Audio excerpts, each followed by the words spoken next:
بسم اللہ الرحمن الرحیم۔ السلام علیکم۔ اشفاق احمد صاحب کہتے ہیں آج سے کئی برس پہلے کی بات ہے، جب گلگت میں ہم نے ریڈیو اسٹیشن کھولا تو میں چونکہ پرانے لوگوں میں سے تھا تو میں نے وہاں پر جگہ سلیکٹ کی اور وہ اچھا ایک کھلا باغ تھا۔ آپ کبھی جائیں گے تو دیکھیں گے۔ وہاں ہم کو 2 کمرے مل گئے۔ وہاں چھوٹا اسٹیشن چلانے کے لیے کچھ دقت کا سامان نہیں کرنا پڑا، تو وہاں پر ایک عارضی ملازمت کے لیے ہمیں ایک آدمی مل گیا، بنارس خان۔ وہ پٹھان تھا۔ اس نے مجھے بڑا متاثر کیا۔ مجھ میں خرابی ہے کہ میں کچھ اور طرح کے آدمی سے بہت جلد متاثر ہوتا ہوں۔ بہت پڑھا لکھا آدمی مجھے اتنا متاثر نہیں کرتا، لیکن اگر وہ مجھ سے اعلیٰ ہو، عرفہ ہو، سینئر ہو تو میں اس سے دبک جاتا ہوں، اور اس کے ساتھ ساتھ مجھ میں یہ تجسس بھی ہوتا ہے کہ میں اس کے قریب جا کر اس سے یہ معلوم کروں میری تو قسمت میں شاید نہیں ہوتا کہ میں ویسا بن سکوں۔ بنارس خان میں ایک خوبی یہ تھی کہ جو کام اس کو سونپ دیا جاتا ہے، ایک تو وہ خوش اسلوبی سے کرتا تھا اور پھر اس کی طبیعت کے اوپر بوجھ نہیں پڑتا تھا، اور جو کام دے دیا گیا وہ کر رہا ہے۔ وہ یہ نہیں کہتا کہ مارے گئے، صبح سے آئے تھے، 6 بجے تک روٹی نہیں ملی۔ میں نے اس سے پوچھا کہ بنارس خان تم شاکی آدمی نہیں ہو، شکوہ نہیں کرتے؟ کہنے لگا صاحب ہم بہت شکوہ کرتا تھا، یہ تو ہماری زندگی کا ایک حصہ تھا۔ اپنا گھر چھوڑ کے ہم تو ادھر آ گیا، شکوہ کرتا کہ ادھر تو کوارٹر میں کچھ نہیں ہے۔ ہم نے ادھر آ کے کام کیا تو میں نے کہا اب تم نہیں کرتے؟ وہ کہنے لگا جی میں ادھر آیا تھا سکون کی تلاش میں بڑا پرباش رہنا چاہتا تھا، بڑی کوششیں کی، بڑے لوگوں سے ملا، بڑے پیر فقیروں کے پاس گیا کہ جناب ہم کو سکون کی تلاش ہے، تو نہیں ملا۔ ایک دن شام کو کھانا کھاتے ہوئے میں نے فیصلہ کیا، میرے ہاتھ میں لقمہ تھا، رکھ دیا۔ میں نے کہا یارا دفع کرو سکون کو، ہم نے اس کو لے کر کیا کرنا ہے؟ ہم سکون کے بغیر ہی زندگی بسر کرے گا، کوئی بات نہیں، ایسے ہی چلتے رہتے ہیں تلاش میں۔ اس دن سے مجھے سکون ملنا شروع ہو گیا۔ میں نے کہا تم نے یہ کمال بات کی ہے، کیسے سوچا؟ کہنے لگا بس یہ اللہ کی طرف سے میرے ذہن میں آیا۔ میں نے کہا وہ ٹھیک ہے کہ آپ نے سکون کے پیچھے بھاگنا چھوڑ دیا اور اپنے آپ کے ساتھ ایک مصالحت کر لی، لیکن خوش دلی آپ میں کیسے آئی؟ میں یہ جاننا چاہتا ہوں۔ کہنے لگا جی یہ بڑا مشکل کام تھا۔ کہنے لگا جی میرے اوپر ایک مشکل آئی، میں جھگی میں چارپائی پر سوتا تھا۔ ہر شخص جو دنیا کا آدمی جو سوتا ہے وہ صبح اٹھتا ہے، تو میں بھی صبح اور لوگوں کی طرح اٹھتا تھا، تو اپنا پیر چارپائی سے نیچے اتارنے سے پہلے میں نے کہا کہ یارا بنارس خان، قدم تو نیچے اتارنا ہی ہے، تو غم میں کیوں اتاریں، خوشی میں کیوں نہ اتاریں، خوشی میں کیوں نہ دن گزاریں؟ تو سارے دن میں جب کبھی کسی مقام پر بھی جاتا، ہوٹل روٹی کھانے، دوستوں سے ملنے، یا کہیں مصیبت آتی، تو مجھ کو یہ بات یاد آ جاتی کہ آج میں نے فیصلہ کیا ہے کہ غم میں دن نہیں گزارنا، آرام کرنا ہے۔ اس کے بعد صاحب عادت پڑ گئی۔ اگر انسان یہ فیصلہ کر لے اور اس کا تہیہ کر لے اور اس پر قائم ہو جائے تو یہ کوئی اتنا مشکل کام نہیں ہے۔ میں نے کہا یار ہم سے تو اس پر قائم نہیں رہا گیا تھا۔ کہنے لگا آپ نے یہ فیصلہ کیا ہی نہیں، وہ تہیہ کرنے کی بات کر رہا تھا۔ بڑے سالوں کے بعد 15-16 برس کے بعد پھر مجھے وہاں جانے کا اتفاق ہوا گلگت میں، تو میں نے پوچھا بنارس خان، تو پتہ چلا وہ ادھر نہیں ہوتا۔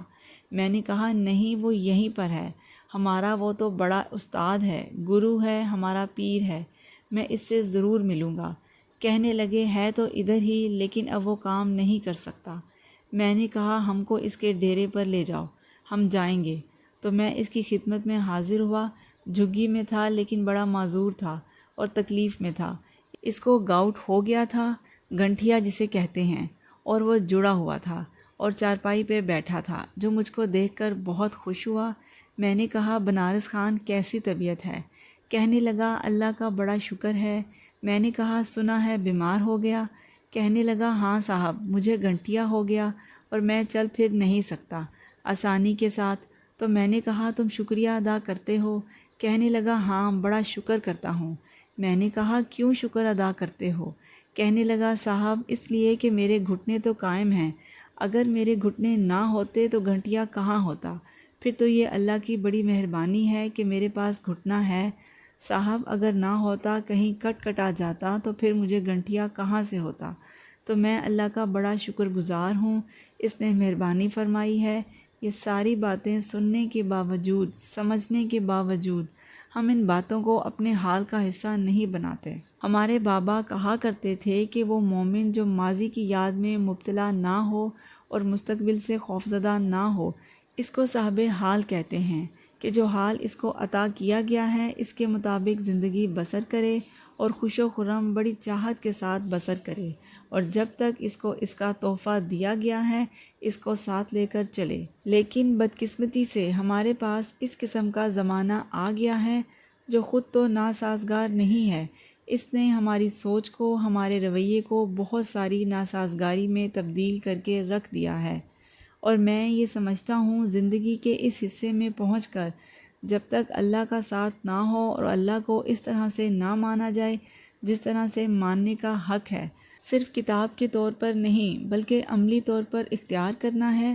مثلاً میری خرابی یہ ہے کہ میں بڑی ایمانداری سے اس کا اعتراف کرتا ہوں، اور مجھے دکھ بھی ہے کہ میں اللہ کو مانتا ہوں لیکن کتابی طور پر، اور میری ماں کہتی تھی کہ نماز پڑھو، لیکن میں نے کبھی ارادہ یا تہیہ نہیں کیا کہ میں اس کے ساتھ ایک رابطہ قائم کروں۔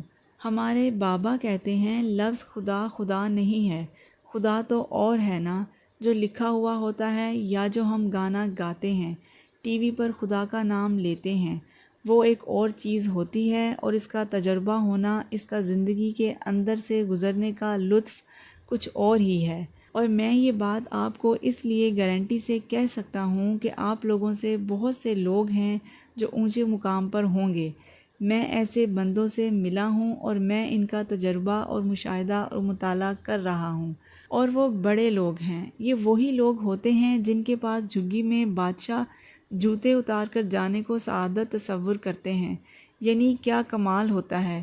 یہ تو نہیں ہوتا ان کے پاس پیسے ہوتے ہیں، دولت ہوتی ہے یا توپ خانہ ہوتا ہے، کسی قسم کی کوئی چیز نہیں ہوتی ہے، اور ہی چیز ہوتی ہے۔ مشہور واقعہ ہے کہ دیوجانس کلبی سے سکندر اعظم ملا اور ساحل کے اوپر گرم گرم کلکنی ریت میں کلا بازیاں لگا رہا تھا، تو سکندر نے جا کر کہا، اے آقا، میں تیری کوئی خدمت کرنا چاہتا ہوں۔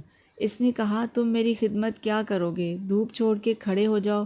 دھوپ آ رہی تھی، وہ ایک طرف ہو کے کھڑا ہو گیا۔ اس نے کہا، سائیں تو وقت کا بڑا فلسفی ہے اور بہت عظیم انسان ہے، جس طرح سے تو مزے کر رہا ہے، کلا بازیاں لگا رہا ہے، میں بھی لگانا چاہتا ہوں۔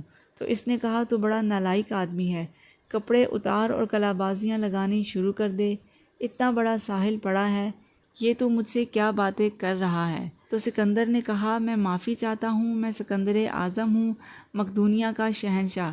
اس وقت میں نے آدھی دنیا فتح کر لی ہے اور باقی کی مجھے ابھی فتح کرنی ہے، اور مجھے یقین ہے اور میرے دیوتاؤں نے کہا ہے تم وہ آدھی دنیا بھی فتح کر لوگے۔ تو اے آقا، جب وہ آدھی دنیا فتح کر لوں گا تو پھر انشاءاللہ آ کر آپ کے ساتھ کلا بازیاں لگاؤں گا۔